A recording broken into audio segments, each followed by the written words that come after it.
Good afternoon, MLS Listings. This is Mark Messimer, your Director of Industry Outreach. And joining me today is... Hi, everyone. I'm Robert Bustamante. I'm Director of MLS Listings Compliance. And Robert, you're with us today because NAR has done some policy changes that are going to have some effect on our users. That's right. So at the end of last year, at their meeting, NAR adopted and passed some policies to create greater transparency for agents in several areas. Okay. And what I want to do is make sure everyone, you're going to, those of you viewing, as we move through these 6 segments, these 6 different changes, we're going to get the rule up there to start with. So you can pause the video, read the rule, and then unpause the video and listen to Robert as he explains sort of the features, the benefits, and who's it going to have the biggest effect on. Because as I said, there are 6 different rules, and each one can have a different effect, whether you're an agent, a broker, you're running a website, so on and so forth. So Robert, let's dive in.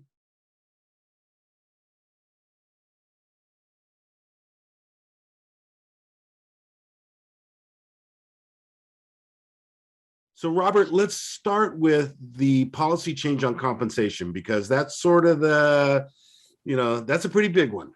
Right, that has a lot of attention. The NAR policy change was that they are going to require that MLSs make the offer of cooperative compensation unconfidential. Okay. So it's no longer agent to agent, broker to broker only. It'll be available for brokers to display on their websites. And they've also required that MLSs that operate a website must show the buyer broker's compensation on their listings. So okay. We operate a website. We operate MLSlistings.com. So our team is going to be creating a field called buyer brokers compensation, and they'll be publishing it in the listings in satisfaction of the NAR policy. They'll also make it available in the IDX websites that the data feeds that we distribute to IDX websites. And brokers and agents have the option of displaying it, yes or no. They don't have to, they can choose to. So we want to make that clear that it's not, you don't have to show it on your website. You can show it on your website if you want to. And I think it's important that, and you mentioned it before, that, Redfin's been doing this up in the Pacific Northwest for a long time. And as you say, the sky did not fall. Right. Well, Northwest MLS has been doing it for years. And websites that take their data are allowed to display it under their rules. And so as you notice, there wasn't much of a ripple in the change in their business. So we don't anticipate a great deal of change, but it does offer more transparency, which is NAR's intention, is to unveil some of the practices that affect the consumers, and that really, by extension, will kind of prop up the realtor trust for their businesses. Got it. So Robert, these rules, these policy changes were made last year. Give me some dates and times and things like that here. Right. So I was in the November meetings, and they gave a time frame or timetable for these to be effective and implemented. So all the rules are effective January 1st, 2022. So we already have them in our rules, and we're publishing that up on our support site. However, because there's software changes involved with the data feeds, as we mentioned, right. And some other things, MLSs have until March 1st to get the implementations integrated into their systems. Got it. And there's also a vendor downstream component that people are going to have to kind of hustle to meet that March deadline. But that's the period of time. Effective March 1st, effective January 1st, implemented by March 1st. Okay. And that hustle is taking place on a nationwide basis. This is not just our 5 counties hustling. That's a really good point. That's a really good point. It's not, this is not MLS Listings doing this just to our market. It's a national policy. Okay. So you can hear the mad scramble that's going on right now. People are working to get these implemented, these changes. Got it. Okay.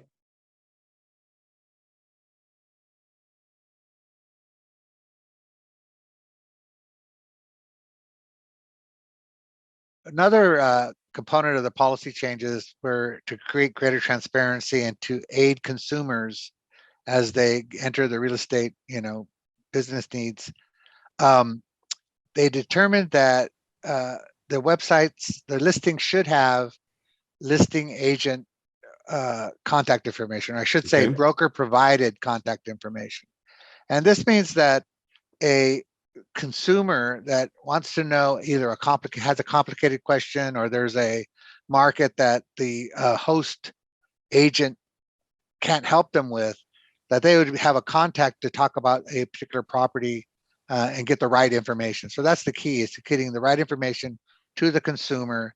And the change is that on the listings today, we have list office, list agent name. There'll also be an additional contact information.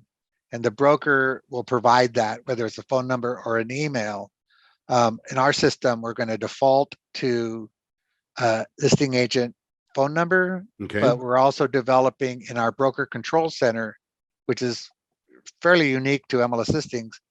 We're developing the change to allow brokers to add different emails or different phone numbers depending on what they want to provide. Right. And that'll be on a listing by listing basis? Yeah, so it'll be on every listing. And then our brokers will be able to say, okay, I want it to go to listing agent phone number, or I want it to go to office email, or I want it to go to this other place like a clearinghouse or some type of lead triage center. That's in development, but right now today we're going to roll out. We hopefully have it ready by March 1st. We'll have agent contact information. It'll be the phone number. Okay. And for those of you agents that maybe, belong to two different MLSs, we still have those out there. That what you're saying, what you're talking about, Robert, is that's going to be only at MLS listings. We're not going to see that at other that broker level control.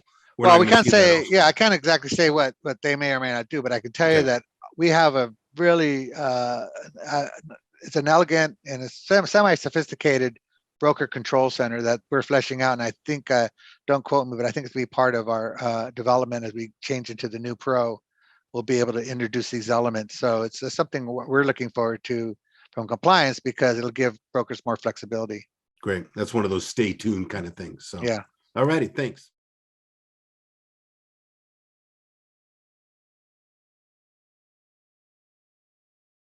Part of the compensation changes, MLSs are going to be required to not allow their users to search by compensation, or by office name or agent name. And I shouldn't, let me correct that. You aren't able to filter out by compensation, agent name, or office name. You will still be able to have your own production and all of that, but you won't be able to say, okay, show me all of 3-bedroom, 2-bath homes except Mark Messmer's, right? Or show me all, homes under 2 million except those from MLS listings, right? Got it. So you won't be able to filter out by brand, which makes sense. And we will simply be removing the fields that allow you to do that. And we don't actually have a lot of that going on across all of our MLS. There might be 1 or 2 searches that somebody might have had for whatever reason, but it's generally not a broad-based practice in our market. Right. But once again, this is nationwide, coast to coast rules, and it may be happening someplace else. So, but we do have to implement it. Yeah, that's a really good point. I'm glad you brought that up, because MLS listings practices, you'll see in the other policy changes, are already completely aligned. We're ahead of the curve, so to speak. Okay. So some of these things aren't really going to be any changes to our market.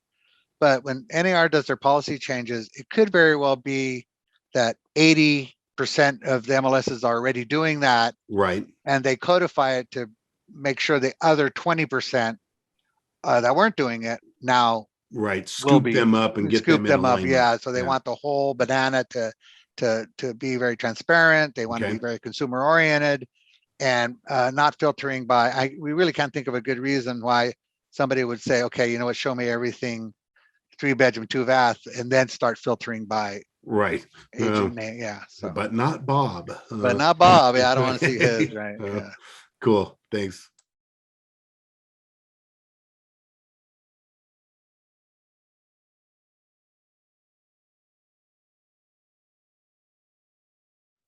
Robert, there has been a new trend, let's say. We're starting to see it here and there of it's free. If you work with me, you get it for free. And Right. you just got some material that said it was free. Right. Well, so I don't know that it's necessarily new. I know that it was around long enough for NAR to change their policy or to Okay. create a policy change that prohibits that. So the policy is that the NAR policy change prohibits MLS participants and subscribers from representing that their brokerage services to a buyer, client, or customer are free or available at no cost to their clients. Because the reality is that it's not free. It's tied into these commissions and compensations that Right. Somebody's going to pay for it. somebody's paying for it. Right. So again, this points to transparency, to be very forthright, consumer advocacy. And so, you would think that, well, who's going to do that? Well, I can tell you, I got a postcard in the mail forwarded to me where this person is lists a litany of services Yes. that they'll be providing at no charge, free, if you use them as your agent. Right. Now, just a minute ago, you said broker services, but I've seen the postcard and they had termite service and roofing service. Well, and, so there, the fine point on the policy is brokerage services. okay. So if it's a brokerage service, you cannot advertise that as free Got it. unless you are not getting any type of compensation for it. Okay. And you'll see the actual language of the rule that we have that spells it out. And there might be somebody that tests this, that Absolutely. tests this rule. But so it's going to be really standardized in the Code of Ethics and Standards of Practices. Okay. Right. For it's going to be realtor centric because NAR is a realtor organization. The MLS, we are implementing it in our rule also in the event we have subscribers that are not realtors. Okay. So we'll be able to apply the MLS rule to that violation. But generally speaking, this will be a Code of Ethics Standard of Practice. It'll be updated in the articles. So the bottom line is if your services aren't free, please do not promote them as free. Okay, great.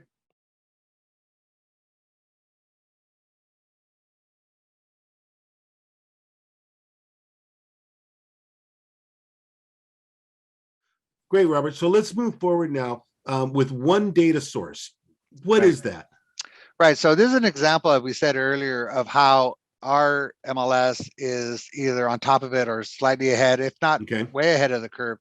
The NAR policy is requiring that MLSs provide the data in one data source to their brokers, right, or their vendors. And if it doesn't resonate with us because we can't imagine not doing that. Right. Right. But across the country, they might have, okay, for your sold data, here's one feed. Here for your on-market data, here's another feed. For, IDX, here's another feed. And so, wow, that just seems crazy. Yeah, it just seems crazy. Our data team is pretty strong, and we were able to put that into just one data feed. And it's always been that way for us. It comes pre-filtered, all these really neat things that other people are trying to catch up to. Our partners, our data share partners, are using one data feed. Now, this is not aggregated data for data share. I mean, make sure that we're not saying you're going to get all of this MLS's data and our data in one data feed. Right. This would be a data feed that MLS is authorized to provide you. It just comes in one file, and you get all the data you're authorized to get. So it's kind of dry. It's kind of back office stuff. Most people aren't going to be affected, but if you're a broker or a vendor receiving data from MLS listings, you really appreciate the way we're doing it. And if you aren't, then they're going to bring that. This is like the 80-20 rule kind of thing we talk about. Right. This is that the rest of the nation catching up to MLS listings. Right. Some of them will have trouble getting it implemented by March 1st because it's a whole new I think so. Technology change, but it's no change to our users. Okay, great.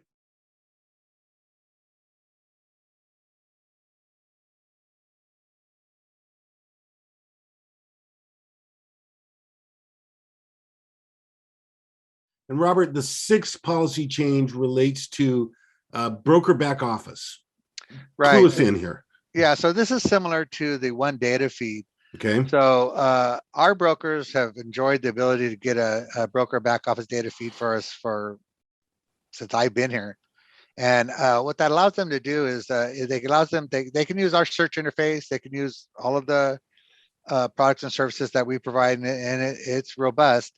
But for whatever reason, they might want their own CMA in the back office. They might Right. want their own, just pick an element, right? Oh, disclosure tools, Whatever it is that showing they're, tools. Yeah. that they're doing for analytics, something like that. Right. So the rule change is that MLSs must provide a data feed for broker back Okay. office use. And our rule that you'll see is quite long, because this one spells out Right. all the elements, authorized users only, what it can contain, this type of thing. But our brokers, like I said, it already comes pre-filtered, and I should say that our data feeds are very robust, contain a full compilation, and it's really no change to our brokers. Right. And generally, as you said before, ahead of the game nationally and maybe even regionally and statewide as well. So yeah. So again, we have a really strong data team, and we have a real strong team altogether. right. And when you combine all those elements, we always try to do the right thing and do things right. And this is one of the things that we've fairly mastered for quite a while. We've been doing it right for a while. Exactly. Wow, that's right. Perfect. So Robert, those are the 6 policy changes that are coming down from NAR. What should our users do? Well, let's do this. Timelines again. When are they going to start seeing things? Right. So the rule is effective today. So Okay. don't advertise your services for free. Right. Offer a compensation is not confidential. You don't have to display it, but you could. We don't have it in our data feed yet, but Right. we will, because they need to be implemented. Our target deadline is March 1st. Okay. And as you say, if there is a change to that, or there's any change along the way, we've already posted what was coming. Right. We're doing this video to tell you it's here, and then we'll have some updates for you available if it were to change. Okay. And that our pro support site, upper right-hand corner of every single page, there's actually a banner there that talks about the NAR policies. Yeah. So you go to the gray bar in the upper right-hand side of any page from our site, click on pro support, and it takes you to our pro support community.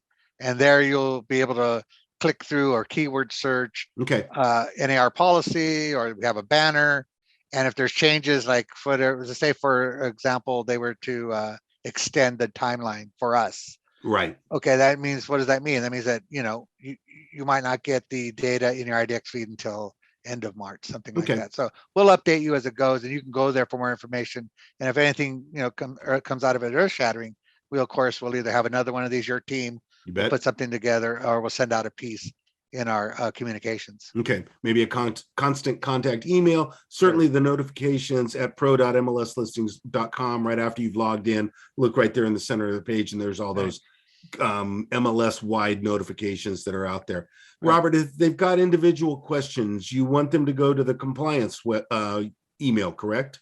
Yeah, so you hopefully if you have questions, we can answer them in the pro support community, because that's open 24 hours a day, 7 days a week. But if you have something that requires FaceTime, or you need to be walked through something, you just contact our compliance team, and their compliance at mlslistings.com. That's our email. Or we're option number 2. When you call our company, you just select option 2 and you go to a compliance agent. Wonderful.